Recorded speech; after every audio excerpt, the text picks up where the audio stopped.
Bonjour à tous. Alors aujourd'hui, on va parler d'un sujet un petit peu touchy avec Dalia et Erika qui nous font le plaisir d'être là aujourd'hui. Donc voilà. Oui, vous pouvez les applaudir effectivement.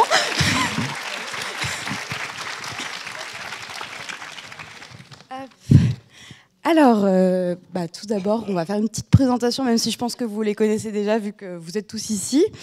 Dalia, autrice de Les azalées fleuristes en hiver, Pourvu qu'on ne s'aime jamais, ou encore Nappy New Year, et Erika.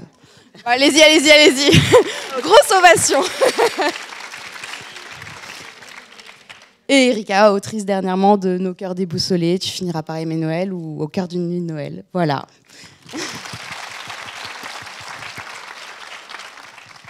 Alors, on va commencer par la question qui fâche un petit peu.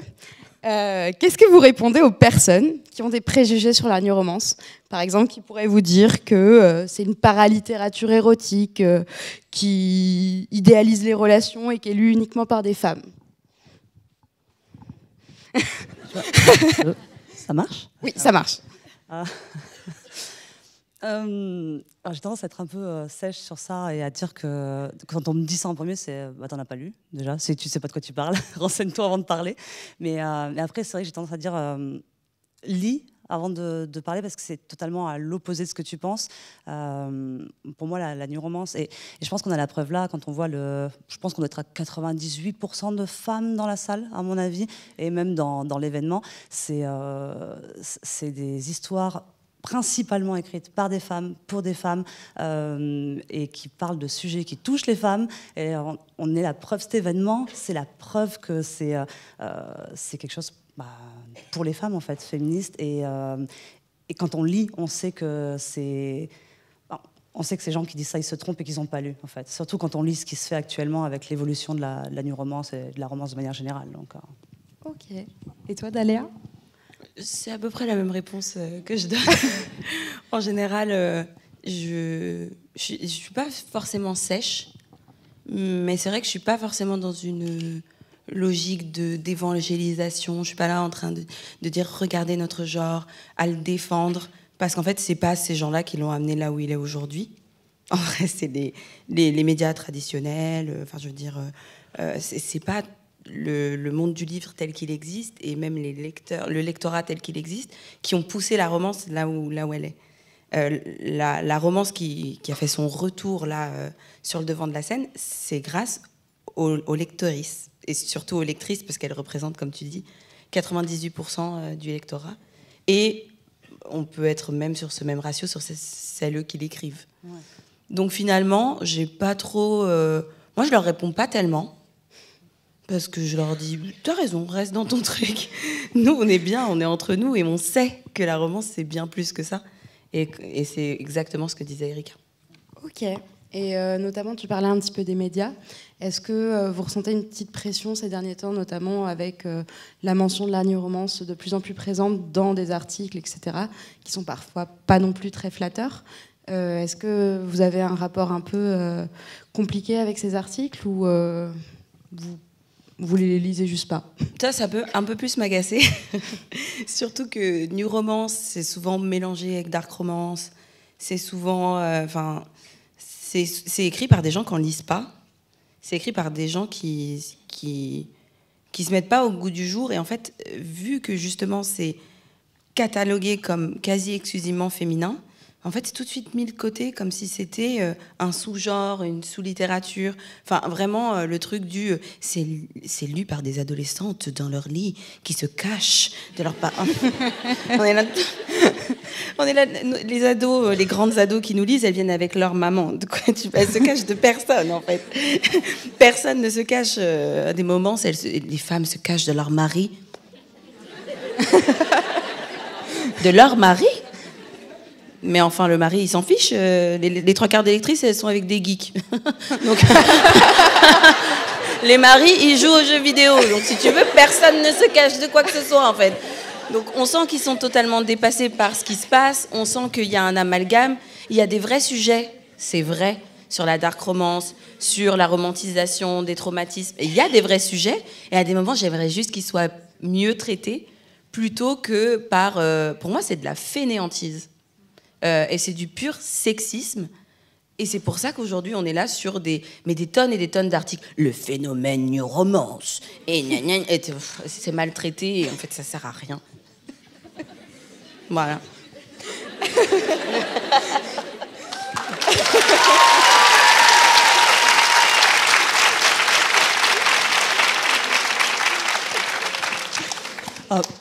Pour le coup, moi, je suis d'accord avec toi, mais tu vois, c'est l'inverse. Toi, tu disais sur la première question que je disais rien. Moi, c'est sur ce genre de choses où je dis rien. C'est-à-dire que tant que tu me prends pas la tête, fais ta vie, raconte ce que tu veux.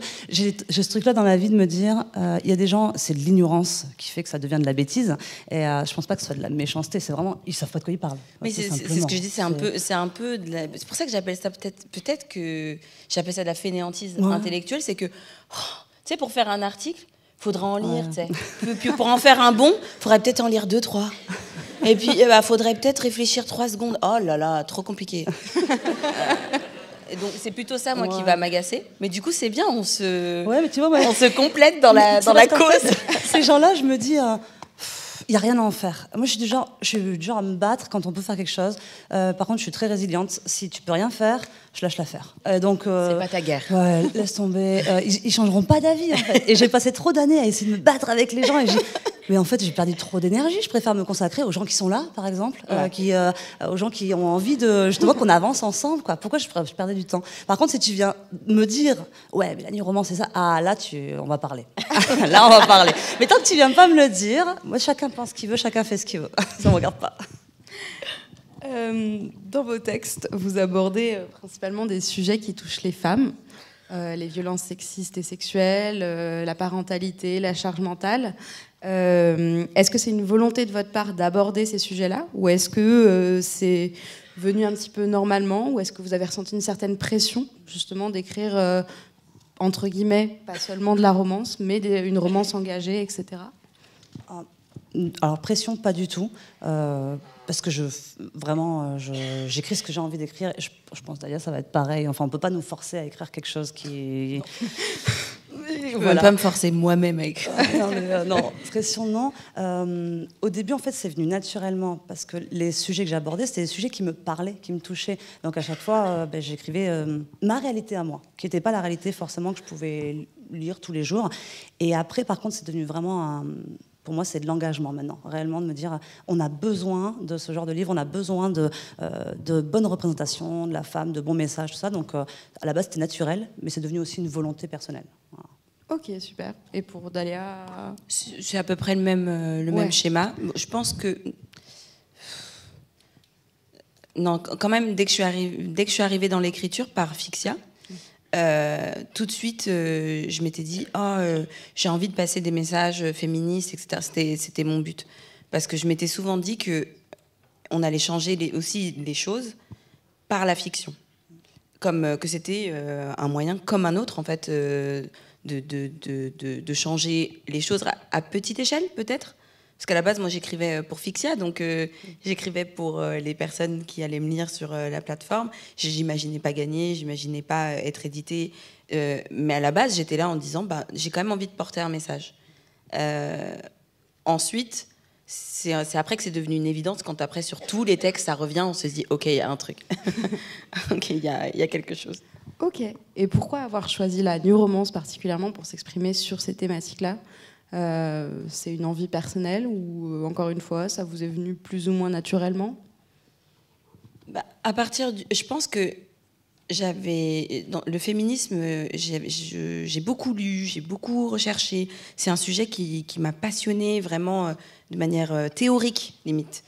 Et en fait, quand au bout d'un moment, on a lu tout plein de trucs, on a tout plein de connaissances, et on se dit c'est super, mais pour les appliquer dans la vie, courage. C'est quasi impossible. Et en fait, quand on comprend que l'amour, c'est politique, la manière dont on s'aime, c'est politique, la manière dont on fait l'amour, c'est politique, on comprend que la new romance, c'est une aire de jeu, mais incroyable, pour parler de tous ces sujets féministes en touchant les gens autrement. C'est-à-dire là, on est dans une approche beaucoup plus personnelle, on est beaucoup plus dans l'empathie, on se met à la place des personnages, et là, on comprend. Quand on arrive, souvent, moi, les choses que j'aime entendre, c'est quand on me dit bah, je dirais plus jamais pourquoi elle n'est pas partie. Si son mec la tape, pourquoi elle part pas? C'est des trucs qu'on entend tout le temps. Bah, en fait, quand on lit des bouquins qui sont faits sur les violences conjugales, bah, on comprend qu'on tombe pas amoureux de l'homme qui tape, on tombe amoureux de l'homme qui est gentil, qui est parfait, et on reste pour lui, pas pour l'autre. Et en fait, c'est ce genre de choses où on déconstruit à notre petite échelle, hein, toujours, mais page par page, on arrive à déconstruire des choses, et ça, c'est un combat qui, pour moi, est important. D'accord, super. En fait, le truc, c'est que tu disais que tu lisais des écrits, on va dire peut-être plus scientifiques, des choses comme ça, et ça va pas atteindre tout le monde. La fiction, c'est quelque chose, une chose dans laquelle on peut tous se retrouver, et notamment la romance. Qui ne connaît pas le sentiment d'amour, qu'il soit romantique ou pas romantique d'ailleurs, ou l'absence d'amour. On s'y retrouve tous. L'être humain, il n'existe pas sans amour ou absence d'amour. Il y a forcément ça en nous, et donc la romance, c'est ce qu'on dit toujours, c'est pas juste de la romance. C'est toujours des histoires de vie, et surtout des histoires psychologiques, parce qu'à chaque fois il y a des personnages avec des personnalités différentes, des problèmes différents, et à travers ça, on peut vraiment aborder donc le sujet de la femme, le féminisme, et parler peut-être plus facilement aux femmes qu'avec un texte très scientifique, ou très scolaire. Là, il y a l'identification qui entre en jeu, et on se dit ah ok, là j'arrive, l'empathie, tu parlais d'empathie, c'est vraiment ça, j'arrive mieux à comprendre et je vois les choses différemment maintenant. Je pense que c'est vraiment le genre littéraire parfait pour aborder des sujets importants et de société. Ok. Et est-ce que d'ailleurs vous avez noté des évolutions depuis vos débuts dans la new romance, ou même depuis les débuts de la new romance, des évolutions sociétales, mais aussi au niveau des livres, au niveau de l'image de la femme dans les livres, etc.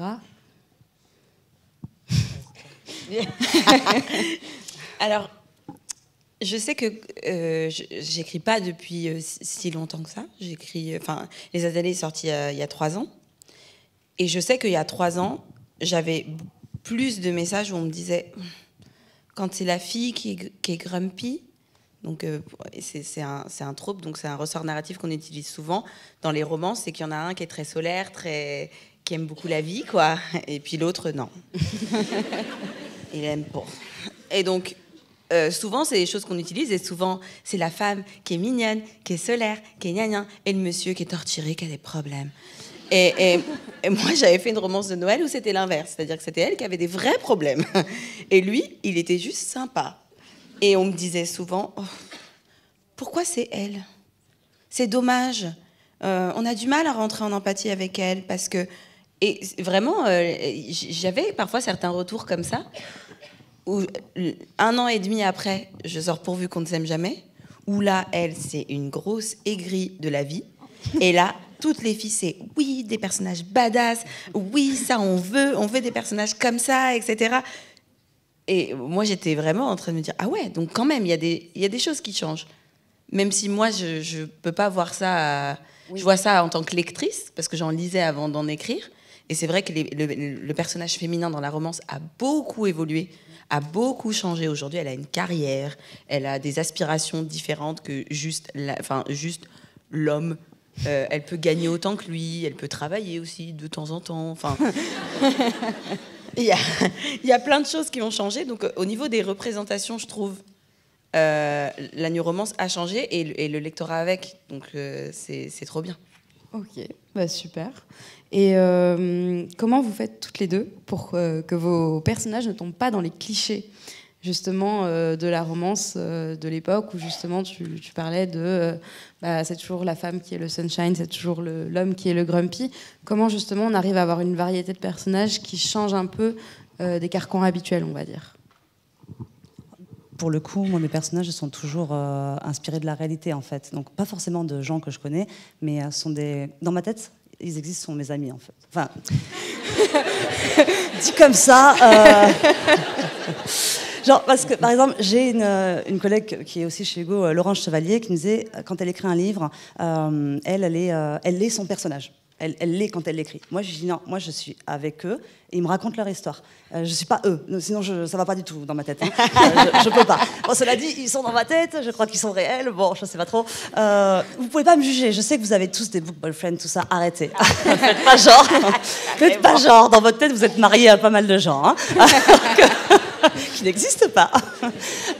Et c'est vrai que j'ai plus l'impression que ce sont des potes qui me racontent des histoires. Et donc, je vis avec eux, je souffre avec eux aussi. C'est pareil, les gens disent ouais, comment t'as pu faire ça à tel personnage? Non mais c'est bon, j'ai pleuré moi aussi, ok, quand j'ai écrit. moi j'ai eu mal, donc tu souffres avec moi s'il te plaît.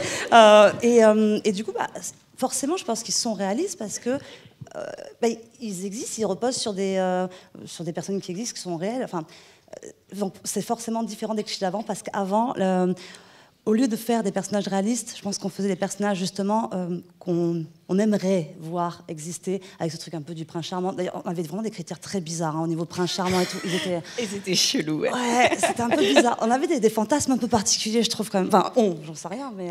C'était quand même au niveau de la société. On était... quand même... et je pense que maintenant, on a envie de lire, on a envie de s'évader en lisant. Mais je pense qu'on a aussi envie que notre rêve, entre guillemets, soit réalisable. Qu'en gros, la personne, on puisse... le prince charmant, c'est pas le milliardaire ou ceci ou quoi. C'est le mec, on pourrait le rencontrer. Et il pourrait être vrai. Parce que du coup, c'est un vrai rêve, quoi. Ça veut dire, je peux le croiser demain dans la rue, quoi. Et donc, forcément, nos constructions, en tout cas, mes personnages, ils sont construits sur des personnages des personnes qu'on peut croiser dans la rue. On le lit, on se dit, ah, mais lui, je suis sûre, demain, je peux le rencontrer et ça peut être l'homme de ma vie. Alors que le milliardaire, je dis pas qu'il n'existe pas, mais moi, je l'ai jamais croisé, ok. Je sais pas où il est, mais je l'ai jamais croisé, là. J'étais à la Défense à Paris, je trouvais que ça faisait très à l'américaine. Je dis, il doit y avoir des riches par là. Non. Ouais, je sais pas. Il y en a, mais ils nous parlent pas. Parce qu'on n'est pas des héroïnes de romance. Ouais. Et du coup, un peu pareil ou... Oui, je pense que foncièrement. Enfin, il y a des choses sur lesquelles je sais que je fais exprès. C'est-à-dire de construire différemment, etc. Sur mon premier roman, c'était vraiment, je me suis dit, je vais prendre tout ce qui... Vu que c'était une romance de Noël, et que c'est pas forcément ce que j'avais envie d'écrire sur le moment, mais c'était le concours Fixia qu'il y avait. Donc j'ai fait avec. En fait, je me suis dit, les filles, elles sont normalement comme ça, comme ça, comme ça. Les garçons sont normalement comme ça, comme ça, comme ça. Et bon, et si on inversait? Et si on inversait juste pour voir ce que ça pourrait donner? Donc, il y a de temps en temps, c'est vraiment quelque chose que je mentalise, que je fais exprès. Et puis, il y a d'autres personnages qui viennent tout seuls. Où là, en effet, on s'accroche beaucoup plus à la réalité. Il y a certains personnages qui peuvent, par exemple, me ressembler un petit peu. Donc, du coup, quand on les écrit, on sait que c'est souvent un peu exacerbé, etc., pour que ça ressorte bien dans les romans. Mais c'est souvent comme ça qu'on tombe pas dans les clichés. Oui. D'accord. Et pour vous, la New Romance, ces dernières années, en tout cas, enfin depuis ses débuts, est-ce qu'elle a permis aux femmes de s'émanciper, notamment sur des questions qui étaient un peu taboues à l'époque, la sexualité, la parentalité aussi, la charge mentale, tout ça? Est-ce que vous pensez que vraiment ça a permis aux femmes de prendre un peu plus de place dans la société? Moi, je pense que la romance, oui, de temps en temps. Quand on me dit la new romance, on a l'impression que ça n'existait pas avant. Je veux dire, les livres de la romance, nos grands-mères en lisaient déjà. Donc en fait, il y a plein de sujets. C'est juste peut-être qu'on en parlait un petit peu moins. Puis c'est quelque chose qui peut-être s'est perdu un peu pendant... Il y a peut-être une génération un peu au milieu où il y a eu un petit creux. Parce que moi, souvent, mes livres, va dire ceux qui sont l'âge de ma mère, sont un peu en mode « Oh !» D'accord, il y a quelques scènes quand même. Oh, il fait un petit peu chaud. Et quand on parle, celles qui me lisent qui sont plus âgées, mais elles ne me parlent jamais de ça. Elles me disent toujours « Oh, ça va. Si tu savais ce que je disais à l'époque. » Donc en fait, c'est un genre qui évolue, qui avance avec la société. Et là, vu qu'on est sur une nouvelle vague féministe qui est quand même forte, qui a eu un impact, je pense, qui est descendu beaucoup plus profondément dans les us et coutumes des femmes chez elles, dans leur intimité, et la romance a suivi et a fait exactement la même chose. Mais du coup, pour les nouvelles générations qui nous lisent, oui, je pense que sincèrement, il y a un impact. On parle de beaucoup de choses, on parle de consentement, de choses dont nous, on nous a jamais parlé. Moi, j'ai 33 ans. Quand on était ado, qu'on a grandi, jamais personne nous a dit tu sais, t'es pas obligé de dire oui, tu peux dire non. Enfin, c'est pas des sujets qu'on abordait, c'est pas des choses qu'on verbalisait. Et en fait, la romance, elle verbalise ça. Elle verbalise énormément de choses, énormément de violences que peuvent vivre les femmes qui étaient jusque-là tues. Et d'un autre côté, on crée un imaginaire, une safe place, où c'est OK de fantasmer, c'est OK d'aimer les milliardaires avec des tablettes de chocolat. Genre, oh, c'est cool, ça va, c'est bien. Les hommes ont droit à cette place d'imaginaire, on va dire fantasme, de l'ordre du fantasme, alors que les femmes, jusque-là, elle existait, hein, mais juste on n'en parlait pas, on la cachait un petit peu. Bah là, on la cache moins, c'est tout. Je pense que c'est ça, en fait, c'est que... tu parlais à un moment de safe place, en fait, je trouve que c'est aussi ça. Par exemple, cet événement, c'est ça un peu pour moi, dans le sens où on se retrouve... c'est plein de gens passionnés par la new romance, c'est plein de gens qui aiment l'amour, qui aiment la romance. Et peut-être qu'avant, ça se lisait, mais un petit peu chacun de son côté. Moi, j'ai beaucoup de lectrices qui m'ont dit « Oui, j'étais obligée de cacher... » Alors, des couvertures, il y avait des torses, par exemple. Dans les transports, je cachais les couvertures. Bon... Moi, comme j'ai tendance à m'en ficher un petit peu de ce que j'en pense, même s'il y avait quelqu'un torse-poil, je ne le cacherai pas, mais je peux comprendre la gêne. Et il y avait une vraie gêne au niveau de tout ce qui est sexualité de la femme. Et dans la new romance, maintenant, c'est... je ne dis pas qu'il y a des scènes dans chaque roman, mais c'est souvent quand même, ça fait partie. Et en fait, on montre que la femme a des désirs, la femme a des envies, la femme, c'est normal en fait, d'en avoir ou pas en avoir. Mais c'est souvent, on a rarement des personnes aromantiques ou asexuelles dans nos écrits, c'est très rare. Et en fait, c'est normal, on normalise la chose. Et au début, chaque lectrice avait peut-être son petit livre de son côté, mais à force, elle trouve des copines qui lisent pareil. Et vous savez, ce mouvement, ça marche de manière négative quand quelqu'un commence à dire quelque chose de mal. Si on est plusieurs, on se permet de faire du mal aux autres parce qu'on est tous ensemble. Mais ça marche aussi avec le positif. Là, il y a toute cette salle qui lit de la romance, et vous voyez quelqu'un arriver demain et se mettre devant vous et vous dire non, mais la new romance, c'est pas bien, ou les femmes ne peuvent pas faire ça. Vous vous levez tous ensemble et vous allez le remettre à sa place.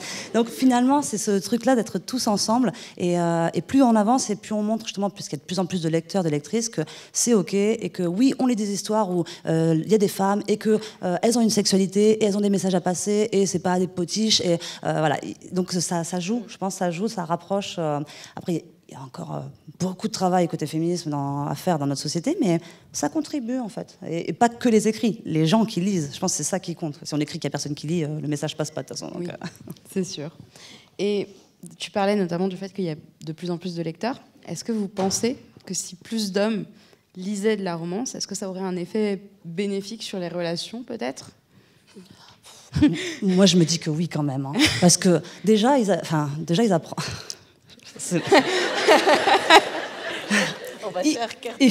Il fut un temps où, justement, la romance, la new romance, au niveau de la sexualité de la femme, moi, il y avait des trucs que je ne comprenais pas. Quand j'étais au collège, je me dis, et je demandais après à des adultes, j'ai dit, mais qui connaît l'orgasme en 2 secondes ? Je veux dire, moi, je ne comprends pas. Ça m'a perturbée, parce que c'est en ça que ça évolue aussi. J'ai dit, mais c'est pas possible, il a à peine touché, il a à peine parlé. Je ne connais pas ça, moi. Mais ça m'a perturbée quand j'étais ado. J'étais là, il y a un problème avec mon corps, c'est pas possible. Bon, j'ai fini par comprendre que non, il n'y avait pas de problème. Et ça, par exemple, ce truc de... je crois qu'il y a sûrement des hommes aussi, et comme les femmes, hein, qui ne connaissent pas bien leur propre corps, parce qu'il ne fallait pas trop, il ne fallait pas se toucher, ni rien, qui imaginent que... il suffit de claquer des doigts et bon, c'est bon, elle est contente. Non. En fait, majoritairement, les femmes. C'est ça, en fait. Et la plupart des femmes, pas toutes, mais ont besoin d'un certain temps, on va dire. Et ça, alors on ne va pas décrire, on ne va pas donner des. Comment ça il faut faire et tout. Mais par exemple, sexuellement, déjà, ça peut aider. On va changer de sujet. Et au niveau des émotions, comprendre pourquoi, la femme, par exemple, elle va réagir comme ça. Les règles, par exemple. Parce que ça, moi, c'est des trucs que j'aborde aussi. Un personnage qui a des changements d'humeur à cause des règles et tout ça. Ce sont des hommes, on est des femmes. Et il y a certaines caractéristiques plus féminines qu'on va avoir, liées à la société ou à notre condition de femme. Et ils verraient de nouvelles choses et je pense qu'ils comprendraient mieux que nous, on leur dit... non, c'est juste nous, quoi. C'est juste, non, c'est dans notre tête. Mais non, je vous assure que non, c'est pas juste nous, quoi. Donc ça pourrait aider, je pense. Moi, je suis un peu dans l'ambivalence sur cette question. C'est-à-dire que j'ai un côté où je me dis, de toute façon, la romance, ça nous aide à développer aussi une intelligence émotionnelle qui est hyper importante. Et en fait, c'est drôle, enfin, c'est pas drôle, c'est normal quand on regarde la société, que ce soit des femmes en grande partie qui le lisent. Parce qu'en fait, c'est nous qui portons dans un foyer, dans la famille, enfin voilà, la charge émotionnelle de comprendre les autres, de comprendre ce qui ne va pas, de trouver des solutions pour tout, pour son mari, ses enfants, voilà, ses frères et sœurs. C'est les femmes qui le portent. Et en fait, en lisant comme ça de la romance, on cultive encore un peu plus son intelligence émotionnelle. On devient... mais le problème, c'est que ça, c'est pas valorisé par la société. Ça, c'est quelque chose qu'on fait gratuitement pour toute sa famille. Et donc, les hommes, ils se préoccupent pas tant que ça. Et en même temps, je fais des généralités, mais vous avez compris ce que je veux dire. Évidemment, c'est pas tous les hommes, not all men. Mais les hommes, c'est tellement quelque chose qu'on leur apporte sans qu'ils aient besoin de se questionner, qu'en fait, à des moments, tu es là en disant « tu vas pas bien ?» tu sais quoi, lis un peu, tu sais. Essaye de réfléchir sur pourquoi tu vas pas bien, qu'est-ce qui va pas, qu'est-ce qui pourrait ne pas aller chez moi, pourquoi nous ça va pas, voilà, essaye de te cultiver. Et je pense qu'ils gagneraient énormément à eux aussi développer leur intelligence émotionnelle. Donc il y a ça d'un côté, du coup je me dis oui, lisez de la romance, et puis il y a l'autre côté où je me dis est-ce que vraiment on a envie de donner les clés de tout ce qui se passe dans notre tête à tous les hommes, parce qu'ils arrivent déjà bien à briser des cœurs sans. Donc on leur donne une Bible vraiment pour nous séduire? Je sais pas. Non, je rigole. Le deuxième point, c'était une blague. Après, je pense de toute façon que même moi, je trouve c'est pas si bête ce que tu dis là sur la fin. Tu vois, c'est une blague, mais ceux qui iraient lire, ce seraient des gens qui de base auraient fait la démarche. J'ai envie de, voilà, soit parce que j'ai envie de lire de la romance, mais dans ce cas-là, on n'a pas ce problème. Soit parce que j'ai envie de comprendre ma compagne, ma sœur, ma mère. Et donc, je pense que là, on part sur un mécanisme où ça va, c'est safe, entre guillemets. Oui. Ils viennent pas pour nous briser, c'est pour au contraire T'as raison. de meilleures relations. S'il fait déjà l'effort d'aller prendre un pavé de 500 pages, c'est qu'il il a la foi. Il a déjà fait, et attends, c'est qu'il a aussi déjà fait l'effort de sortir de sa tête que non, c'est un truc pour les filles là qui s'ennuient, qui sont, comment ils disent ça, des mal baisés aussi, ils disent. Ah ouais, ça aussi. Ils aiment bien ça. Bon, voilà. Donc déjà, s'ils lisent, c'est que c'est bon, c'est pas cette catégorie de mecs, ça passe, c'est bon. T'as raison. Tu vas m'aider à dormir la nuit. En parlant de relations pas forcément saines, tu l'as évoqué un petit peu, Dalia, est-ce que vous pensez qu'il faut absolument écrire des relations qui sont saines, ou au contraire, écrire des relations toxiques, mais en montrer toutes les conséquences qui peuvent être désastreuses psychologiquement, émotionnellement, physiquement?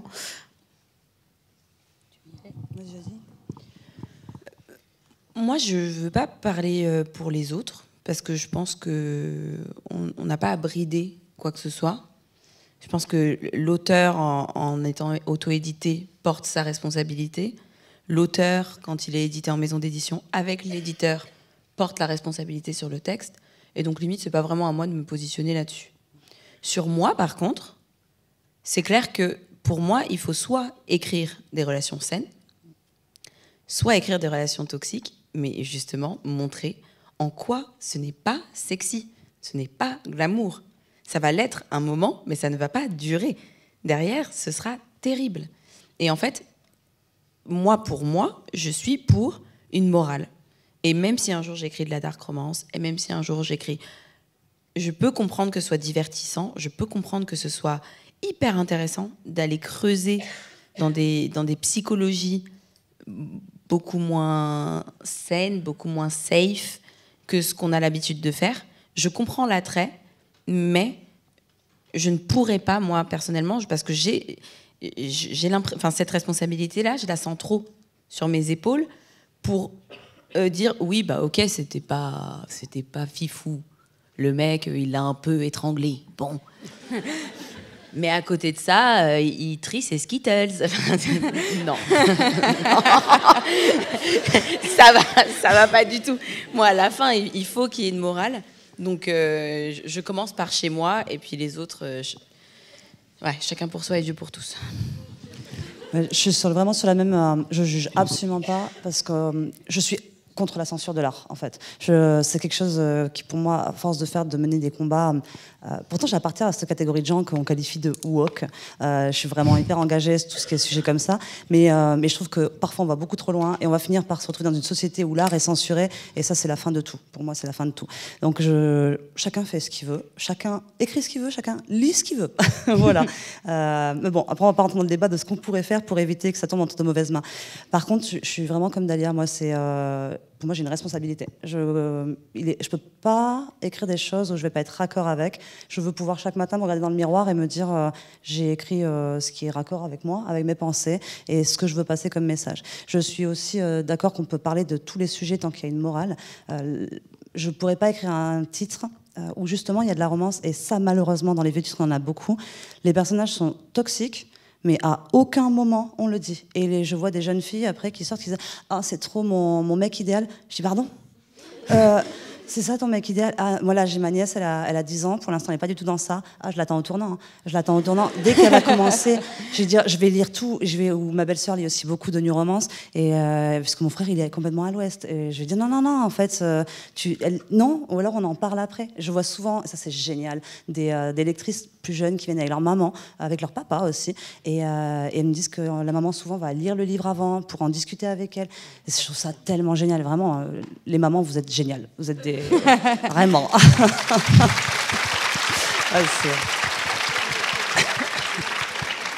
Je trouve que c'est merveilleux parce que, bon, j'imagine aussi que les mamans sont contentes de lire, mais même il y en a que des fois c'est pas leur style. Mais pour que leur fille puisse en lire et qu'elle puisse en discuter et être sûre qu'il n'y aura pas de problème, elles le lisent. Et je trouve ça incroyable. Et là, ça va. Mais on n'a pas ça partout. Et c'est pour ça que moi, je me dis, j'ai ma responsabilité. Je veux pas, pardon, qu'un de mes livres, où il y ait quelque chose de problématique et que ça finisse entre les mains et qu'après, dans sa tête, c'est ça. Comme quand je parlais de l'orgasme plus tôt, moi, j'ai cru que j'avais un problème pendant des années parce que je ne savais pas avec qui en parler, tout ça. Et c'est pas normal. Et c'était tabou. Et, vous voyez, de ne pas pouvoir en parler. Parce que, bah non, moi, je suis une femme, la sexualité, non, c'est pas normal. Je ne devrais pas avoir ce genre de choses. Et il a fallu que j'attende d'avoir peut-être 20 ans pour enfin me dire, avoir des amis avec qui on pouvait parler de sexe. Parce que ça aussi, c'est quelque chose de plus facile maintenant. Et ouais, donc non, je ne veux pas mettre entre les mains... non, comme toi, en fait. Voilà. J'ai redit la même chose. Hein. Mais en très très bien, par contre. Ouais, je ne suis pas sûre. Hein. Ah si, beaucoup moins drôle. Hein. Non, c'était nickel. Et est-ce que quand même vous avez vos petits péchés mignons dans les classiques de romance où il n'y a pas forcément justement d'engagement derrière? On parlait du milliardaire tout à l'heure. Mariage arrangé.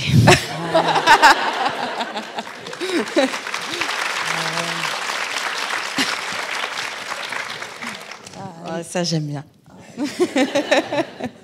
Mais moi, je trouve que ça rentre pas dans les clichés, on va dire, pas bon. Moi, je suis accro à tout ce qui est best friends to lovers, en fait. C'est vraiment ma came. Ça, j'adore. Et moi, je prends... Qu'est-ce qui a été dit? J'ai pas entendu. J'ai pas entendu non plus. J'ai pas entendu. Non, c'est ma tête. T'aimes pas ça? Ouais, je suis livrée avec les sous-titres, tu sais, je parle pas, mais ma tête parle à ma place. Ça voulait dire quoi, ta tête? Mais si... Bah après, mon premier amour, c'était mon meilleur ami, donc forcément... En fait... Je suis plus avec, ok? Mon vrai amour, c'est celui que j'ai maintenant. Non, mais en fait, ça va, tant qu'ils ne se rendent pas compte trop tôt. S'ils sont amis et que depuis le début, il y en a un qui est là et qui attend. Il est là, il se dit, dès que j'ai une opportunité, ma belle... Non. Et pourquoi ce serait le mec? Ça peut être la fille. Non, mais l'un ou l'autre. L'un ou l'autre. Si c'est l'un ou l'autre, ça veut dire que moi, je suis là en disant c'est vraiment mon meilleur ami. Et lui, il est à côté.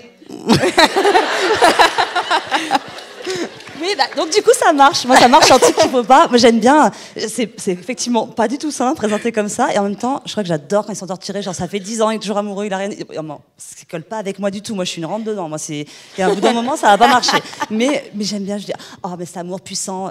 Genre, mon livre préféré, c'est pas de la new romance, mais ça s'appelle. Je dis en anglais, bon, on s'en fiche. Even Official Blessings, en anglais. C'est un truc de la fantasy. Et du coup, le mec, ça fait 800 ans qu'il est amoureux. Okay. Il est mort 3 fois. On n'est pas sur les pour revenir jusqu'à lui, tu vois. Et 8 siècles. Bon, c'est un truc de démon, tout ça. Bon, bref. D'accord. Mais c'est long. Truc, quoi. Je peux comprendre. Moi non plus, je ne veux pas qu'on me force à me marier à un lord écossais. Je vous assure. C'est pas mon délire dans la vie, mais quand je lis, je suis là en mode, elle n'a pas le choix, lui non plus. Oh. Enemies to lovers, je suis vraiment là en mode.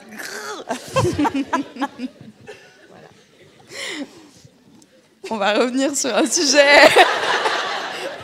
un petit peu moins drôle. Dans vos textes, vous abordez des thématiques qui ne sont pas seulement liées aux femmes, mais aussi tout simplement des problèmes sociétaux. Pourquoi, selon vous, la Nuit Romance, aujourd'hui, c'est vraiment un vecteur de ces messages-là aussi, pas seulement pour la femme, mais aussi pour d'autres sujets qui concernent tout le monde, en fait? Je pense que ça rejoint ce qu'on disait un petit peu plus tôt. La Nuit Romance, la romance, c'est... C'est pas moi. Je suis du genre, dès que j'entends un truc, à capter ailleurs et je sais plus parler. Après. Bon. Tu fais pas de sous-titres à côté de moi. Hein. Qu'est-ce que je disais du coup? Oui, que c'est une histoire d'être humain. Et du coup, la société, ça repose sur l'être humain. C'est nous qui construisons notre société, c'est nous qui construisons, nous, tous ensemble, quoi, nos valeurs, etc. Et donc, dans les histoires où ce qui compte le plus, c'est l'être humain et sa psychologie, forcément, c'est là qu'on va aborder tous les sujets importants de société, parce que tout ce qui touche à l'être humain... Alors, il n'y a pas que l'être humain, parce qu'on peut parler de cause animale, on peut parler de pas mal de choses, mais la cause animale, elle dépend de comment on la traite et comment on la voit. Donc, à partir du moment où on n'est pas dans une histoire, par exemple, un policier, où le truc principal, c'est vraiment l'enquête, là, on est sur une histoire où c'est l'amour, mais c'est aussi, surtout, le héros, l'héroïne, ou les deux héros, les deux héroïnes, qui comptent. Donc, forcément... l'être humain est au centre, donc la société est au centre, donc on peut aborder tous les sujets très facilement et de manière très réaliste, je pense. D'accord. Tout pareil. On va faire une dernière question et ensuite on passera aux questions de votre part. Est-ce que vous pensez pouvoir écrire une romance qui n'est pas engagée, ou est-ce qu'au contraire vous voulez continuer justement à porter des messages forts à travers vos romances et à travers vos écrits pour parler à votre communauté et les faire réfléchir, les faire se questionner? Moi, je pense qu'avec le temps, j'ai quand même réalisé que le féminisme, c'est très large, en fait. Ça peut se prendre par plein de biais. Moi, j'ai commencé par parler des violences sexistes et sexuelles. Je pense que c'est quand même toujours un sujet qui revient, qui est plus ou moins central. Dans ma première saga, c'était quand même très central. Mais parfois, ça peut être la représentation, par exemple, de certains types de personnages, des personnages racisés, des personnages avec des sexualités différentes. Ça aussi, ça fait partie d'un engagement. Donc, mes textes seront toujours engagés. Parfois... pas forcément de la manière évidente dont on s'imagine, du moins, ou pas de la même façon où j'ai commencé à écrire.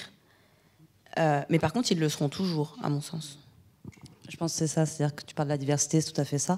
Il y aura pas forcément l'engagement dans la thématique principale, mais personnellement, il y aura toujours des personnages diversifiés, donc que ce soit effectivement personnages racisés, queer, handicapés. Ça, c'est en fait, déjà, c'est parce que c'est mon quotidien et c'est aussi le quotidien de mes proches. Et je ne peux pas m'imaginer faire une histoire où il n'y a que des personnages blancs, cisgenres, hétérosexuels. C'est pas possible parce que c'est pas ma réalité. J'ai rien contre ces personnages, je tiens à le préciser. Moi non plus.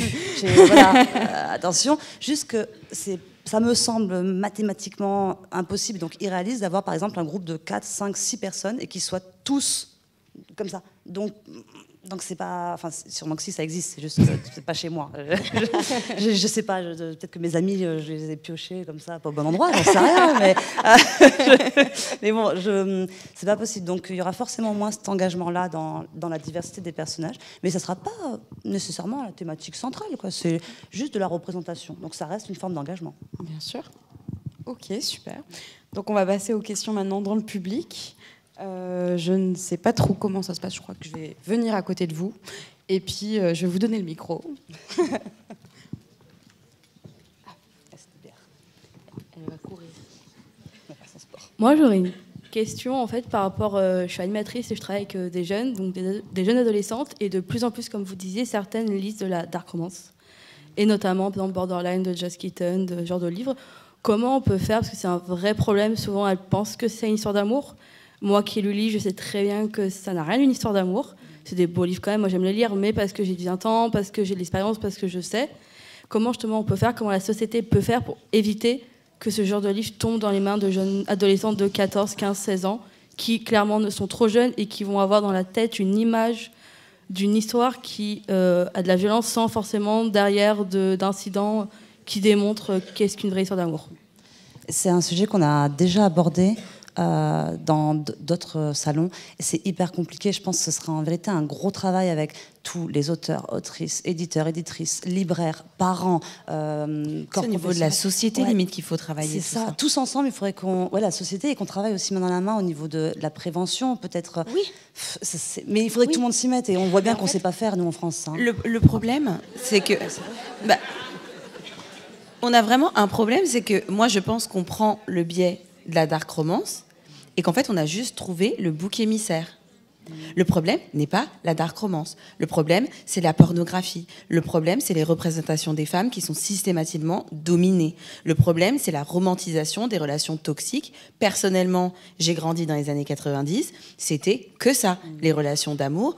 Buffy, elle tombait tout le temps amoureuse. Déjà, qui tombe amoureux d'un vampire quand on est soi-même chasseuse de vampires? Enfin, il y a un moment où...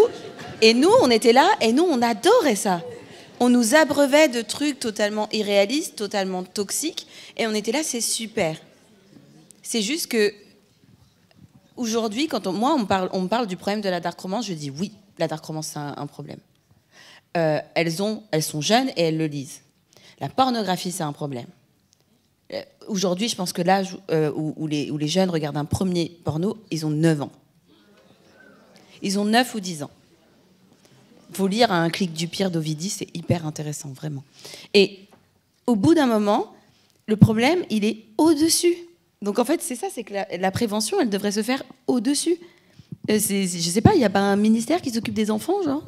Le problème, c'est que du coup, leur solution à chaque fois, c'est bon ben on va l'arrêter, on va tout annuler. Mais c'est pas normal, parce que nous, en tant qu'adultes, on a le droit de lire ça si on a envie. On a une maturité différente. Ça, c'est leur solution à chaque fois. C'est trop compliqué. En fait, c'est qu'il faut de la prévention. Il faut vraiment protéger les publics les plus fragiles et les plus sensibles. Mais on aura beaucoup de mal à le faire. C'est pour ça que quand on prend que la dark romance et qu'on se met des petites œillères là, on se dit on va les mettre sous blister, on va les passer en interdit en moins de 18, etc., etc. On peut, mais ça réglera pas le problème. Elles arriveront quand même à se le procurer. Donc en fait, la question elle n'est pas là. La question elle est sur il faut faire de la prévention pour essayer de protéger les publics les plus fragiles. Est-ce que le mieux, justement, parce qu'il y a le côté l'interdit, ça a toujours attiré, ça a toujours excité. Est-ce qu'il ne serait pas plus simple, tout simplement, de, au contraire, le mettre en avant et d'avoir des discussions au sujet de la dark romance avec les gens? Parce que je me dis, elles sont quand même pas bêtes, nos jeunes filles, et j'ai bon espoir que si, par exemple, dans la dark romance, il y a une scène de viol, elles vont comprendre que c'est pas bien, que c'est du viol.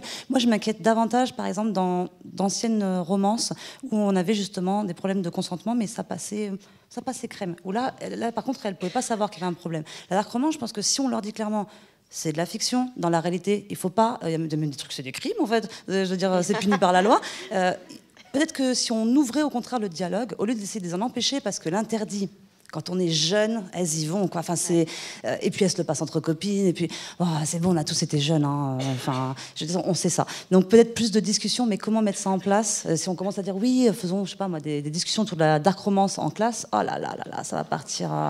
Je pense les parents. Mais qu'est-ce que vous voulez donner à nos enfants? On voudrait juste les prévenir, justement. On voudrait essayer de les lisent quand même, vos enfants. Vous n'êtes juste pas au courant que l'argent de Noël. La petite carte cadeau Fnac. Voilà, c'est tout. En gros, il n'y a pas de solution. Pour l'instant. Pas à notre hauteur, en fait.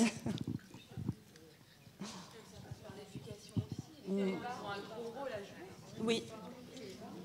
Mais c'est que, comme on disait, les parents, parfois, c'est peut-être un peu dur de aussi mettre toute la responsabilité sur les parents. C'est-à-dire que vos enfants vous mentent. Vous les aimez peut-être, mais ce sont des petits menteurs. Pas moi. Je mentais jamais. Moi, je mentais tout le temps. Du coup, non, moi non. Moi non. Mais je regrettais par contre de dire la vérité parfois. Hein. Ah ouais, oui. Quand je me suis mise à fumer, j'ai avoué, ma mère m'a fait pendant 3 jours, elle m'a pas parlé. Mais pas parlé. Alors que moi, j'ai jamais regretté d'avoir menti. Attends. Non. Moi non. Non, mais après, au moins, je suis restée dans une bonne relation de confiance avec mes parents. C'est vrai. Non, bonjour. C'était une blague, pardon. C'est où? Excusez-moi. Je suis là, tout au fond. Je vais changer un tout petit peu de thème, mais par rapport au personnage principal, des fois on est un peu dans des clichés de la femme enfant, hyper naïve, et des fois à essayer d'éviter ce cliché, on part dans la femme homme, virile, rebelle, qui déteste les hommes, indépendante. Mais est-ce que l'entre-deux est si difficile à trouver ? Comment justement éviter ces écueils de finir avec un personnage autosuffisant qui des fois peut-être est irréaliste du coup. Question ouverte. Parce que je suis tellement d'accord. Des fois je dis mais pourquoi bientôt elle va cracher par terre quoi. Et ça c'est pas bien, homme ou femme, crachez pas par terre. C'est vraiment... je déteste ça. À Bordeaux, là, je les vois, je dis, enfin, et le Covid, vous avez oublié ou quoi Non, je comprends totalement cette question, parce que j'ai l'impression qu'à un moment, effectivement, en voulant changer, on est parti sur quelque chose où elles étaient badass, mais pas badass, c'est genre, je suis un bonhomme. Qu'est-ce qui t'arrive ? Deviens pas une racaille pour autant. Enfin, il n'y a pas de souci. Je pense que c'est pas compliqué. À mon avis, il y a peut-être certaines personnes qui se sont un peu ratées à l'époque quand elles ont voulu faire le truc, mais comme on dit, si on prend des personnes qui existent, après il y a des filles un petit peu comme ça qui ont ces caractéristiques dites masculines, mais pourquoi pas ? Mais c'est vrai que si toutes les romances on commence à voir ça. Il y avait cette question de dire est-ce que faire que des personnages badass, c'était pas anti-féministe ? J'ai trouvé que la discussion était hyper intéressante. C'est-à-dire que finalement, on n'a plus le droit d'être sensible, d'être fragile, de croire à l'amour, Mais je pense qu'en fait, si à un moment ça existait, c'est qu'il y en avait besoin. C'était qu'on nous a tellement mis dans une position de... Dans la fiction, la femme était tout le temps là, du genre, moi, j'attends qu'une chose, c'est de trouver l'amour. Et vraiment, elle tombe sur ce mec qui est immense. Genre, il est plus grand qu'elle, il est plus riche qu'elle, il a un meilleur boulot qu'elle. Et en fait, il la sauve, quoi. Il la prend et il l'emmène à Rome pour leur premier date pour manger une pizza. Mais enfin, my love, on habite à Los Angeles. Rien n'est trop beau pour toi. À un moment, c'était peut-être un peu too much de l'autre côté. Du coup, il y a eu une réaction. J'ai l'impression qu'il y a eu une réponse réactionnaire très forte avec des personnages très badass. Mais en fait, je pense sincèrement que déjà, ça va s'équilibrer, que tout le monde aura le droit d'exister, qu'on aura le droit d'avoir beaucoup de personnages, où les personnages féminins aussi auront beaucoup de nuances, où les personnages féminins aussi auront un passé. Elles auront connu des choses avant cet homme-là. Elles viendront elles aussi avec leurs blessures, leurs valises, leurs problèmes. Et en fait, peut-être que la réaction, elle était un petit peu forte comparée à avant. Et que c'est toi qui considères que c'est masculin. Moi, quand je vois un personnage qui est comme ça, qui est très badass, pour moi, c'est pas masculin. Ça dépend ce que tu entends par badass. Voilà, en fait, pour moi, un personnage qui peut se tenir, qui est pas forcément assez délicate et princesse, pour moi, c'est pas spécialement masculin. Parce qu'elle, c'est une femme, elle est féminine. On peut chacun avoir une définition de la féminité. Et finalement, si c'est quelque chose qui peut trigger, on peut se dire mais elle se comporte vraiment comme un homme, c'est peut-être que c'est la construction de ce qu'on imagine de ce qu'est une femme qui est à questionner. Peut-être. J'ai dit questionner, chacun se questionne comme il a envie. Mais moi, en tout cas, je sais que si ça fait réagir, c'est qu'il y avait besoin à un moment de le faire.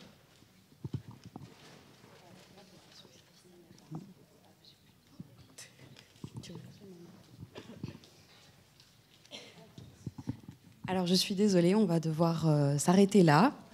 J'espère que ça vous a plu et encore une grande ovation à nos autrices.